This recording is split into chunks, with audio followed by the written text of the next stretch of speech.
अगदी झटपट होणारी ही आमरस आणि श्रीखंड सहित होणारी अक्षय तृतीयेची स्पेशल थाळी आज कशी बनवायची ते आज बनवणार आहोत. तर त्यासाठी मी इथं आदल्याच दिवशी रात्री अर्धा लिटर दही एका कापडात स्वच्छ कापडात असं बांधून ठेवलेलं आहे. तुम्ही बघू शकता या पद्धतीने मी व्यवस्थित पिळून घेतलं म्हणजे लवकरात लवकर त्याचं पाणी अब्झॉर्ब होऊन जातं आणि ते लवकर सुकं होतं. असं चक्क मी आदल्याच रात्री बांधून ठेवलेलं आहे. जशी तशी त्याला एक गाठ बांधून ठेवली आहे आणि त्याच्यावर थोडंसं वजन ठेवून रात्रभर असंच बाजूला ठेवलेलं आहे. 8 ते 10 तासासाठी कमीत कमी ठेवला गेला पाहिजे. त्यानंतर त्यात छान पाणी. तर दुसऱ्या दिवशी सकाळी तयारी करताना मी इथे आधी कुकर लावून घेते. तर कुकर मग आधी इथे मी तांदूळ घेतलेत आणि डाळ घेतली आहे. तर ते व्यवस्थित स्वच्छ धुवून घेतलेत आणि त्यात थोडं थोडं दोन्ही ह्याच्यात मी थोडं थोडं मीठ टाकून घेतलंय.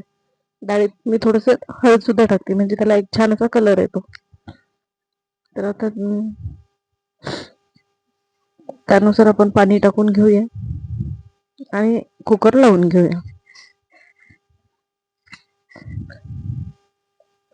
यासोबत मी बटाट्याची सुकी भाजी बनवणार आहे, त्यामुळे मी बटाटे सुद्धा याच कुकरमध्ये लावणार आहे म्हणजे अगदी झटपट असं होतं. तर आता मी आधी खाली डाळीचा डब्बा ठेवला, त्याच्यानंतर वरती तांदळाचा डब्बा ठेवला, त्याच्यावर एक ताटली ठेवली आहे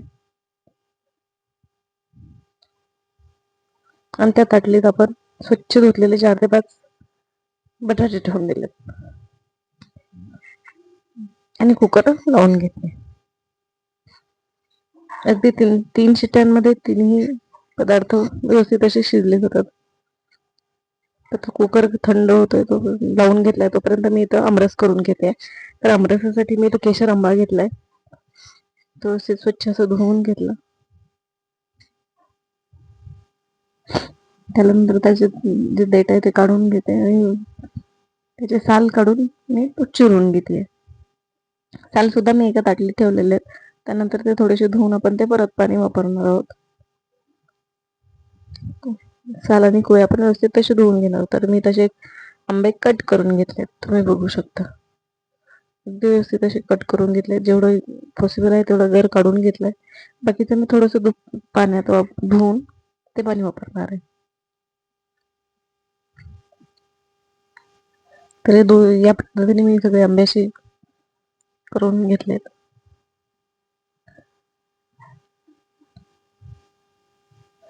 आणि ते जे साल होते ते सुद्धा व्यवस्थित थोडेसे पाण्यात आणि कोय धुवून घेतलेली. अगदी थोडंसं पाणी वापरलं, व्यवस्थित अशी धुवून घेतली आणि हे पाणी मिक्सरला फिरवण्यासाठी वापरून घेतले.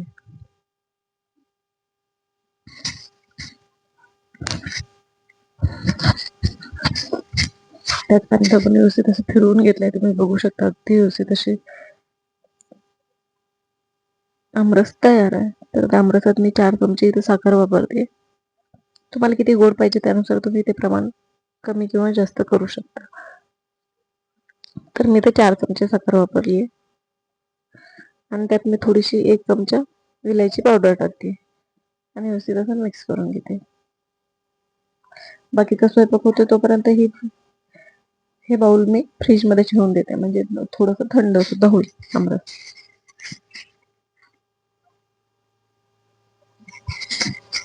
तोपर्यंत आपला चक्का सुद्धा तुम्ही बघू शकता 8 तासानंतर तो अगदी व्यवस्थित असा सुका झालेला आहे, तुम्ही बघू शकता. तो मी आता एका बाउलमध्ये काढून घेते.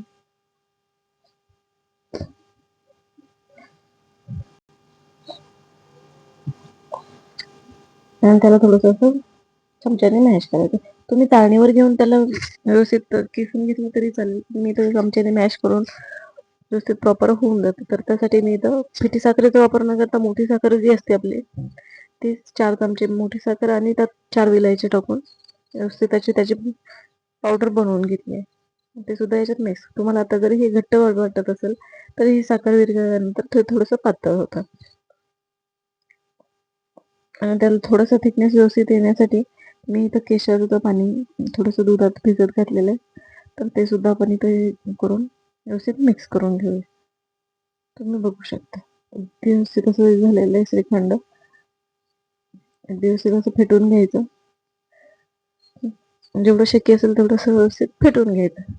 तर आता आपण ते एका बाउलमध्ये काढून फ्रीजमध्ये ठेवून देऊया. तर इथे एका बाउलमध्ये मी बघा, तुम्ही बघू शकता अगदी मस्त असं क्रीमी असं श्रीखंड तयार झालेलं आहे आपलं. तर त्याच्यातून मी थोडेसे ड्रायफ्रुट्स टाकून घेतले आणि हे आपण फ्रीजमध्ये ठेवून देऊया, म्हणजे ते पण थोडंसं सेट होऊन जाईल बाकीचा स्वयंपाक होईपर्यंत. तर आता कुकरच्या 3 शिट्ट्या झालेल्या आहेत.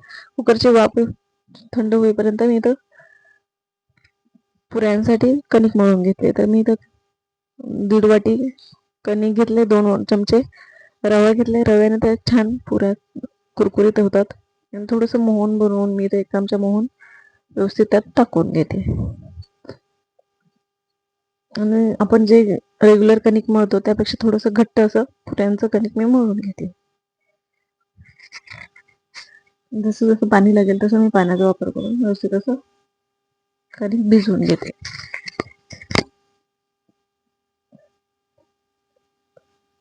तुम्ही बघू शकता या पद्धतीने मी आता व्यवस्थित असं कणिक भिजवून घेतलेलं आहे. तर ते आपण आता झाकून ठेवूया.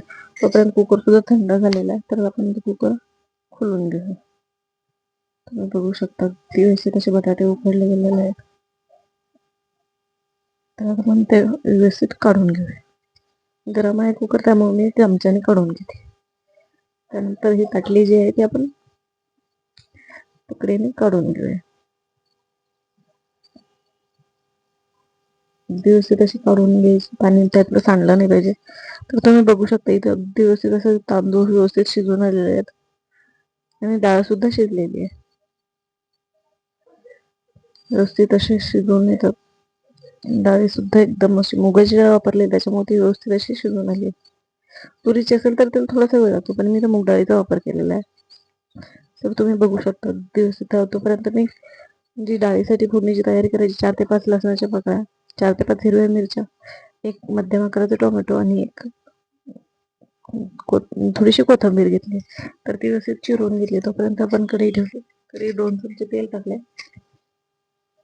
तेल व्यवस्थित तापलं की त्यात आपण थोडीशी मोहरी टाकली आणि थोडेसे जिरे टाकून दिले. त्यानंतर लसूण मिरच्या व्यवस्थित परतवून घेऊया. मिरच्या व्यवस्थित फुटल्या गेल्या पाहिजे, म्हणजे आता आपण ते टोमॅटो सुद्धा टाकून घेऊ. टोमॅटो 1 मिनिट परतलं की त्याची डाळ टाकून घ्यायची. जास्त वेळ परतायचं नाही टोमॅटो. आणि चवीपुरतं मीठ पण टाकलं मी त्यातच. तर ते व्यवस्थित आपण टाकून घेऊ आणि वरून कोथिंबीर टाकून आपली डाळ रेडी आहे. एक छान अशी उकळी घ्यायची आणि बाजूला ठेवून द्यायची. तोपर्यंत आपण बटाट्याच्या भाजीची तयारी करून घेऊया. तर त्यासाठी मी कोथिंबीर, 4 ते 5 हिरव्या मिरच्या, 4 ते 5 लसणाच्या पाकळ्या आणि 2 कांदे घेतले. तर ते मी व्यवस्थित असे चिरून घेते. ते सगळं व्यवस्थित चिरून घेतले. तोपर्यंत मी बटाटे सुद्धा थंड झाले ते सोलून घेते. तर आता इथे मी कढई ठेवली. कढईत 2 चमचे तेल टाकले. त्यात थोडीशी मोहरी,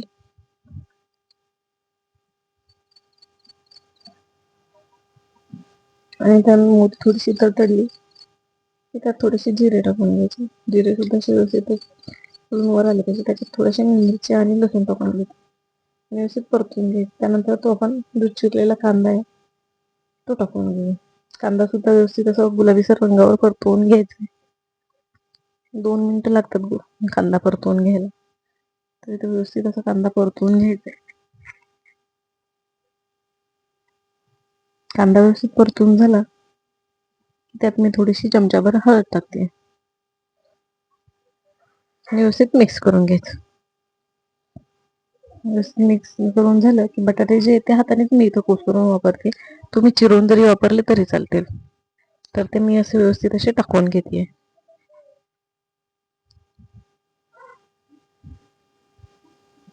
तर ते 4-5 बटाटे मी असे व्यवस्थित कुस्करून टाकलेले आहेत आणि व्यवस्थित मिक्स करून घेऊया.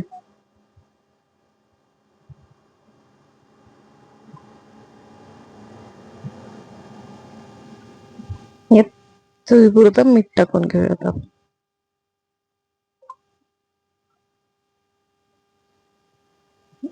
आणि थोडीशी कोथिंबीर, चिरलेली जी कोथिंबीर होती ती टाकून परतवून घेऊया. आता आपली बटाट्याची भाजी पण इथं तयार झालेली आहे, तर आता आपण भज्याची तयारी करून घेऊया.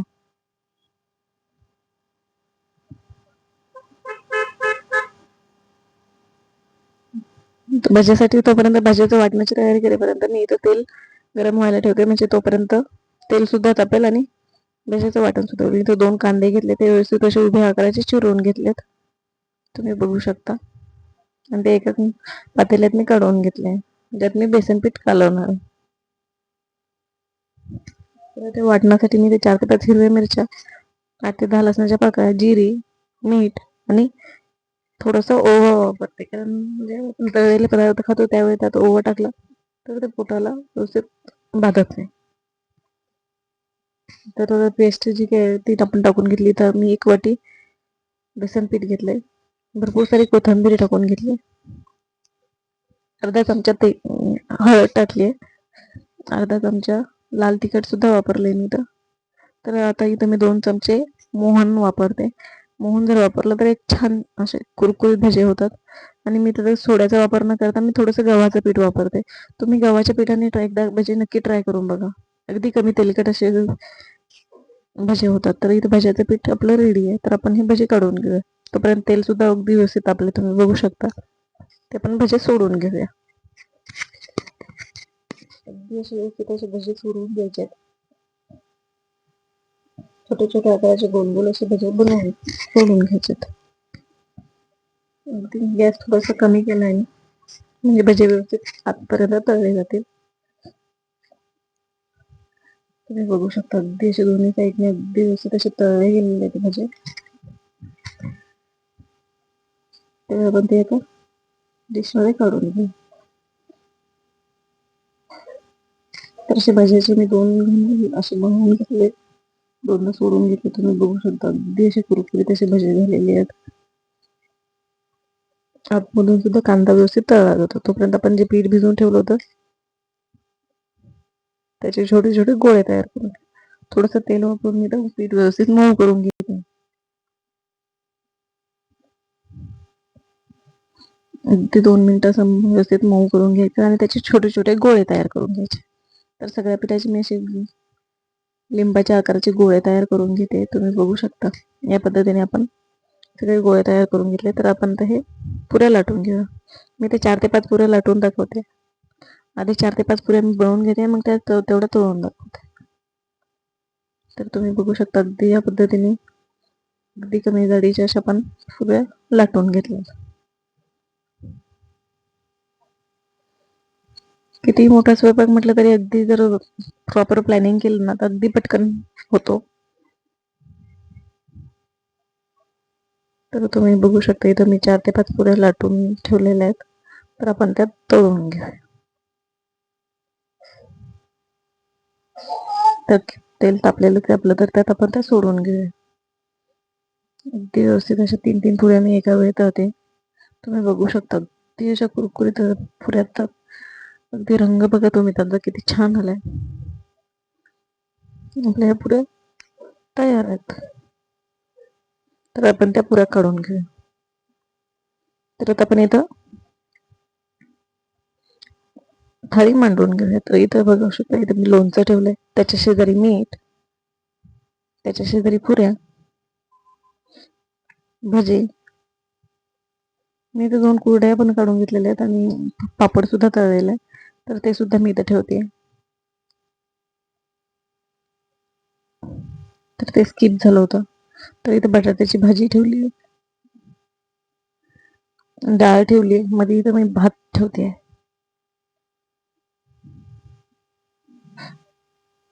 अगदी त्याच्यावर थोडंसं वरण टाकलंय मी, डाळ, त्याच्यावर छोटीशी तुपाची धार,